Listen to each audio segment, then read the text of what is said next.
మారుమ్రోగాయి. పెందుర్తి మండలం సరిపల్లి గ్రామంలో 150 సంవత్సరాల చరిత్ర కలిగిన పురాతన స్వయంభూ శ్రీ రామలింగేశ్వర స్వామి ఆలయంలో వేకువజాము నుంచే భక్తులు అధిక సంఖ్యలో పాల్గొని స్వయంగా శివలింగానికి పంచామృతాభిషేకాలు, ప్రత్యేక పూజలు, అర్చనలు చేశారు. ఈ సందర్భంగా ఆలయ ప్రధాన అర్చకులు కోనేటి నరసింహస్వామి మాట్లాడుతూ కార్తీక మాసం 3వ సోమవారం కావడంతో భక్తులు అధిక సంఖ్యలో పాల్గొని అభిషేకాలు నిర్వహించారని తెలియజేశారు.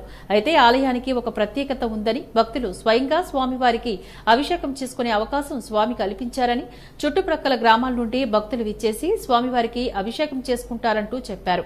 ఆలయ కమిటీ సభ్యులు, గ్రామ సర్పంచ్ రామకృష్ణ, ఎంపీటీసీ రమణలు భక్తులకు ఎటువంటి అసౌకర్యాలు కలగకుండా ఏర్పాట్లు చేశారు.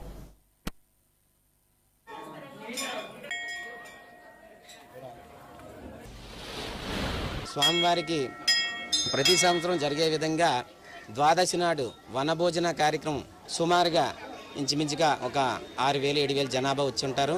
ఆ యొక్క స్వామివారి ప్రసాదం తీసుకోవడం కూడా జరిగింది.